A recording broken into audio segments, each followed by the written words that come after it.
Hi guys, welcome back to a new video. In today's video, I just want to summarize everything we've learned so far from the announcement of Midnight, and there's quite a lot to cover. First, I want to remind you that right now you have already access to the pre-order for the Epic, Heroic and Normal edition of Midnight, and with the Epic edition you will be able to get these two Transmog sets right here, which are very nice, and you will also be able to get these pets and the two new mounts, which are these new Dragon Oak mounts, which are really cool. So again, you can buy all of that. You'll get definitely a lot of different perks as well with the Heroic and Epic edition, but especially the Epic edition really adds a lot, including 2,000 of the different tenders. You have like the Midnight Housing bundle, you have 3-day early access to Midnight, you also have like a bunch of other things, so it's completely up to you. Remember that you can purchase all of that with your gold using the WoW token, but in total it would probably cost you 1.5 million gold, something like that, in order to buy this with your gold, but still something worth it, especially as you're getting all these different things. And actually you also have a third mount, which is basically the one switching between the two different forms, such as Ashadar. And if you're wondering, these are the different housing rewards right here that you will be able to add to your different houses. So you have these different portraits, and you also have these different things right here. So overall, this is pretty cool, I would say. So now in terms of the new contents.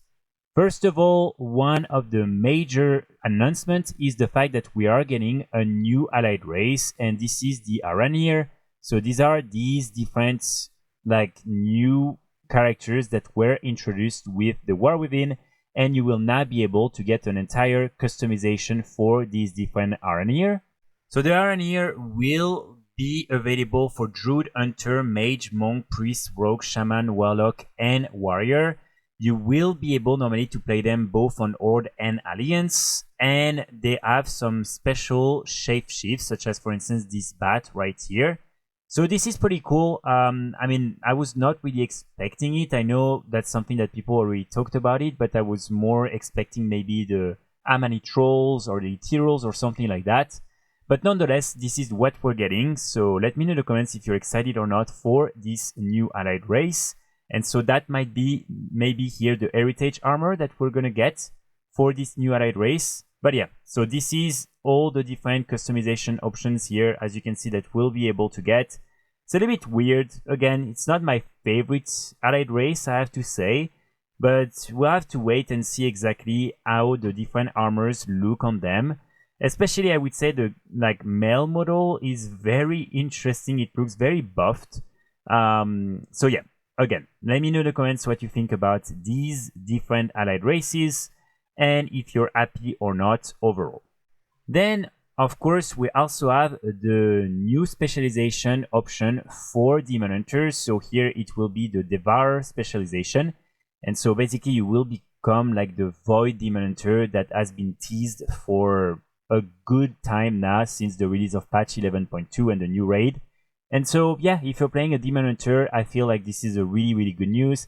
I'm personally a little bit disappointed because that's only limited to a very small portion of the player base, because not everyone is playing Demon Hunters. And so I feel like next to that, we should have something also for the rest of the players, maybe also like over new race class combinations. They might have some new ones that they will announce later on, but I feel like I would have liked to have all of that already here, because personally I don't play a Demon Hunter, so I'm not really, you know, like thrilled about that. I mean, I'm happy for all the players who are really excited, but as I'm not playing this class, for me it's not really a big news, or it's not really going to change anything to my gameplay personally.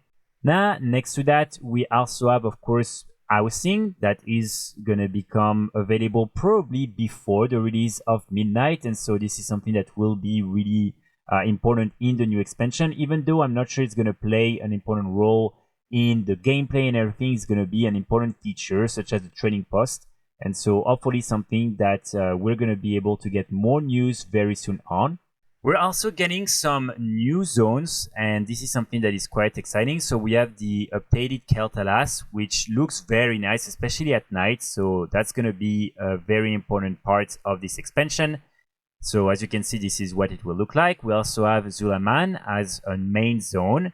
We then have Arundar, which is where the new allied race is from, and then the Void Storm, which looks a little bit like Karesh. So again, pretty excited overall for these new zones. And hopefully we'll also be able to get even more with the different 0.5 and 0.7 patches during the Midnight expansion. Next to that, we have 3 new raids already that have been announced, so that's really nice. As you can see, we will have to defeat 9 bosses, and they will be split across 3 raid encounters. So there is the Void Spire, ascend a towering structure filled with formidable foes and cosmic horrors, leading to a showdown with Dominus Lord Aversian and Shaladar in this 6 boss raid. Then there is the Dream Rift. So here, again, step into the primeval veil between primordial dreams and brutal reality in this single boss raid encounter. Join the Sulka in their hunt of an undreamt god that never should have been, and put down half-birthed abominations that lash out against existence itself.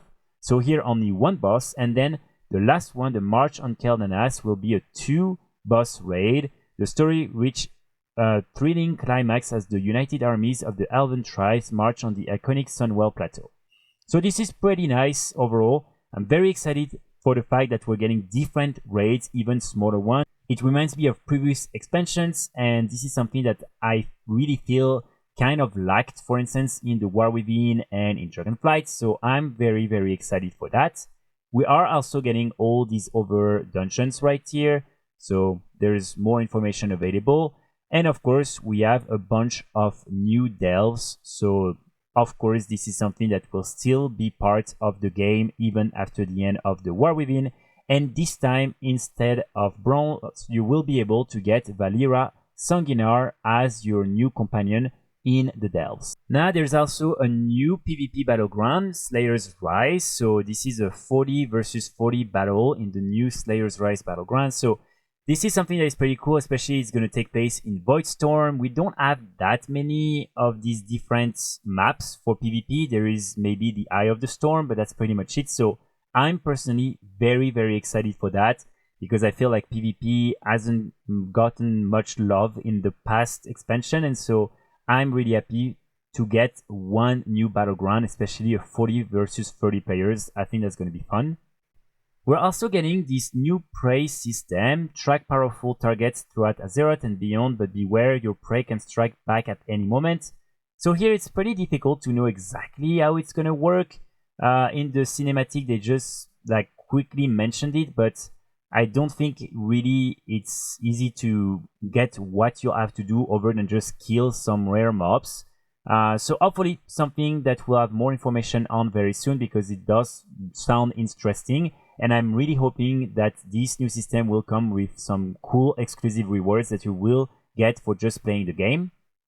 Another important information is the fact that transmogging in Midnight will become free. So basically you won't have to pay anymore when you want to change your transmog. So that's something that is pretty nice, especially for those of you who enjoy to change your transmog quite a lot. And there's another thing that is really, really interesting, and this is the situation. So here basically you will be able to change your transmog automatically based on specific situations. For instance, if you're suddenly getting into a fight, then your character will automatically change his gear to like this very specific transmog that you selected for the fight mode. And as soon as you're out of the fight, you will go back to your over transmog. So I feel that's something that could be really, really fun, especially if you are into role playing. And of course, we'll have to wait a little bit to see exactly how it will work. But definitely something that I think is a nice addition and something that no one was expecting. So I'm personally super, super excited for this new situations transmog system. So that's pretty much it. These are all the news that we have so far for the new expansion. Personally, I'm a little bit underwhelmed. I'm not going to lie because again, there's only one new allied race that personally I'm not a big fan of. And also there's only one new spec for one class, which I think is really, really limited.